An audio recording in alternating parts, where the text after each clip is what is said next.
যে প্রবুদ্ধ আসছে, ও আপনার সাথে কিছু কথা বলতে চায়। হ্যাঁ, কি গো ছোট কাকিমণি, এখনো ঘরে বসে? স্কুলে যাওনি আজকে? না,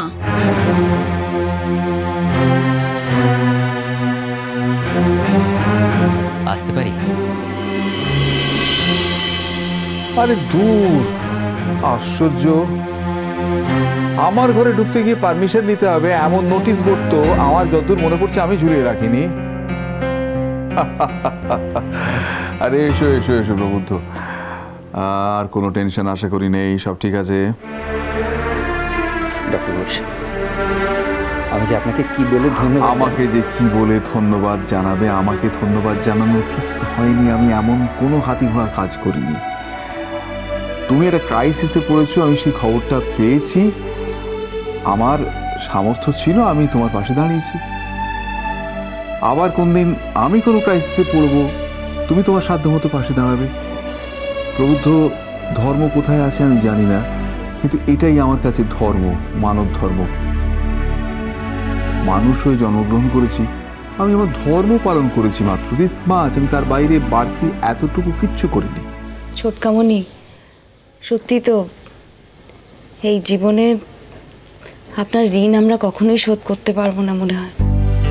এর থেকে বড় সত্য আর হয় না ডক্টর ঘোষ।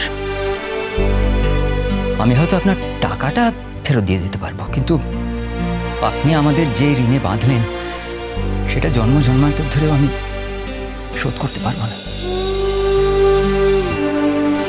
এই মরেছে, এই আবার তুমি কি বললে প্রবুদ্ধ? জন্ম জন্মান্তর? না, আমি জন্মটা দেখতে পাই, কিন্তু জন্মের পরেরটা তো দেখতেও পাই না, বুঝতেও পারি না। এ তো ভারী মুশকিলে ফেলে দিলে। ভয়ও পাচ্ছি একটু একটু। না, তুমি বলো, মানে এই জন্মের পরে আবার জন্ম, তুমি জন্মালে, আমি জন্মালাম, তুমি আমাকে চেনো আর নাই চেনো, তবু আমার কাছে তোমার ঋণী থাকতে হবে। কি দুর্বিষহ ব্যাপার বলো তো, সেটাই বুঝে ওঠার চেষ্টা করছি, ব্যাপারটা কিরকম হবে। ডক্টর ঘোষ, আপনি এই ব্যাপারটা যতই হালকা করে নিন না কেন, আমার পক্ষে তো সেটা সম্ভব নয়। কারণ একমাত্র আমি জানি ডক্টর ঘোষ যে আপনি আমাকে কত বড় দুর্যোগ, কত বড় অসম্মানের হাত থেকে বাঁচিয়েছেন।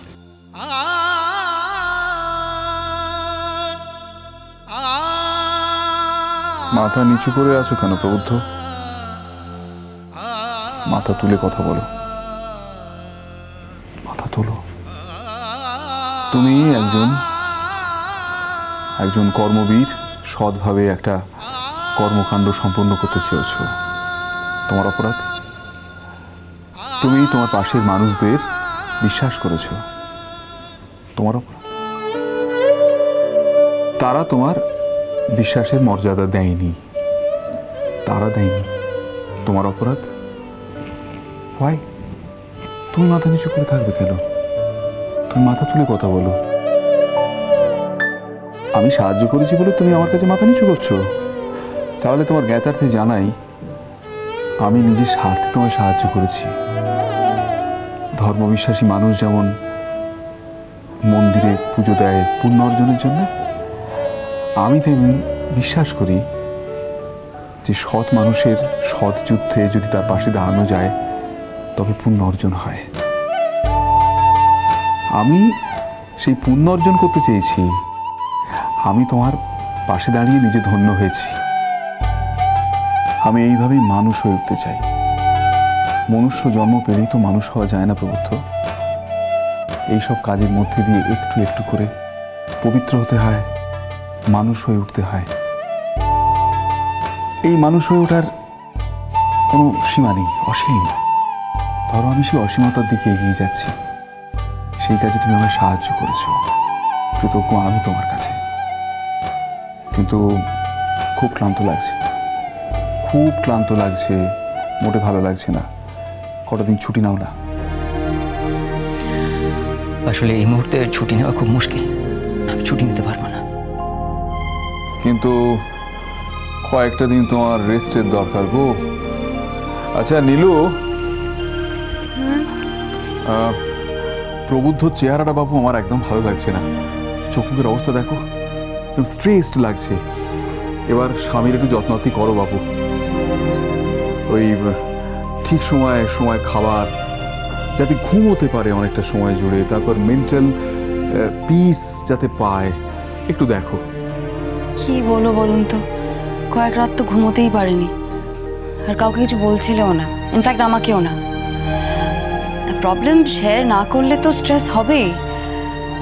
প্রবলেম শেয়ার করলে মানুষ মানুষ হালকা হয়, এটা ও কিছুতেই বোঝে না। নীলু, এটা আমি কার সঙ্গে শেয়ার করতে বলো তো? এই জিনিস কি শেয়ার করার? নেহার যখন আমার একদম কোনো উপায় নেই তখনই আমি তোমায় বলেছি নীলু। ওকে ওকে ওকে, সেদিন চলে গেছে, সমস্যা মিটে গেছে, এখন তাহলে কেন এই সমস্ত ভাবছো বলো?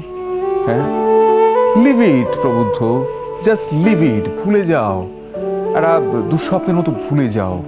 কারণ এটা ভেবে স্মৃতির জাবর কেটে তোমার তো কোনো লাভ নেই। উল্টে তোমার মেন্টালি নানা রকমের প্রবলেম অ্যারাইজ করবে। এটা ভালো না, দুশ্চিন্তা করাটা ভালো না। হয়ে গেছে হয়ে গেছে, যথেষ্ট সূচনা নাস্তি, ভুলে যাও, লিভ ইট। আরে বাবা, বলবার মতন, আড্ডা মারার মতন, আলোচনা করার জন্য অনেক বিষয় আছে, সেসব নিয়ে কথা বলো, ভাবো, পজিটিভ ভাবো। নাহলে কি হবে, এই নেগেটিভ চিন্তাগুলো তোমার মনকে সুস্থ রাখতে দেবে না, দূষিত করে ফেলবে। Please don't do it.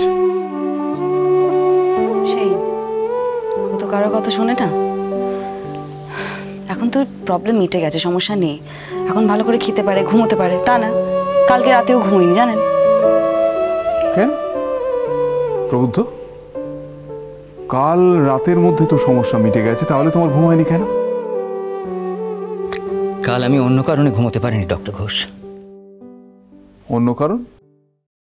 আমি বারবার শুধু ভাবছিলাম যে এই পৃথিবীতে এমন মানুষও আছে এখন, যে অন্যর প্রয়োজনে নিজের সর্বস্ব দিয়ে দিতে পারে।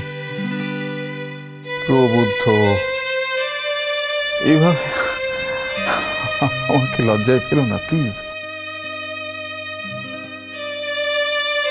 আমি তোমার এইসব কথারই একটা উত্তর বোধহয় দিয়ে ফেলেছি, তুমি সেটা নোটিস করনি। আমি একটু আগে বললাম না যে ওই মানুষ যেমন মন্দিরে পুজো দেয় দেবতাকে পুণ্য অর্জনের জন্য, আমি তেমনই আমার মতো করে আমার পুণ্য অর্জনের জন্য সৎ মানুষের সৎ যুদ্ধে তাদের পাশে দাঁড়াতে চাই। আসলে আমি পৃথিবীতে যাদের ভালোবাসি তাদের জন্য এইসব তুচ্ছ, আমার জীবনটা দিয়ে দিতে পারি। কিন্তু এটা বড় কথা নয়। আমি কি বললাম, আমি যাদের ভালোবাসি। মানুষ আসলে খুব স্বার্থপর, তো আমিও মানুষ।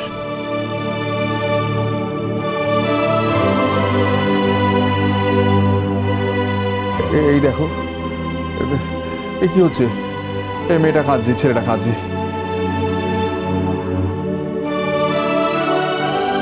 এই চোখে জল। ও দোয়েল, দোয়েল, দেখছো এরা কিরকম ভাবে আমাকে, প্লিজ, আমি চোখের জল মোটে সহ্য করতে পারি না, তোমরা আমাকে এভাবে অপ্রস্তুত করো না। আপনি কি এখন বেরোচ্ছিলেন? না, বেরোচ্ছিলাম ঠিক না, বেরোবো। ওই দুপুর 2টা একটা সেমিনার আছে, ওই জন্য এই পেপার রেডি করছিলাম আর কি। ও তাহলে দেখুন তো, আমরা এই সময় এসে আপনার একটু অসুবিধাই করে দিলাম। এই দেখো দেখো নীলু, এটা কিন্তু আনএথিক্যাল কাজ হচ্ছে। ও আবার ফর্মালিটি করছে, এত বড় সাহস! আরে দূর বোকা, শুধু লেখাপড়া করলেই চলবে? মানুষের সঙ্গে কথাবার্তা বলবো না, আদান প্রদান হবে না ভাবনার, সেভাবে কোনো বুদ্ধির বৃদ্ধি ঘটে? সব হবে, লেখাপড়াও হবে, আবার কথাবার্তাও হবে। আর তোমার যখন ইচ্ছে হয়, তোমাদের যখন ইচ্ছে হয় ঘরে আসবে, আলবাত আসবে, বেশ করবে আসবে। ছোট কাকিমণি, তোমার শরীরটা কি খারাপ নাকি বলো তো?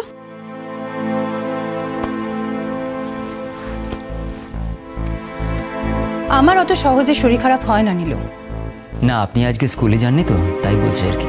হ্যাঁ, আর তুমি বলেছিলে না যে এরপরে স্কুলে না গেলে উইদাউট পে হয়ে যাবে, তাই ভাবছিলাম আর কি, হয়তো তোমার শরীরটা খারাপ, তুমি বলতে চাইছো না আমাদের টেনশন হবে বলে, তাই না? কি বললাম তো, আমার অত সহজে শরীর খারাপ হয় না।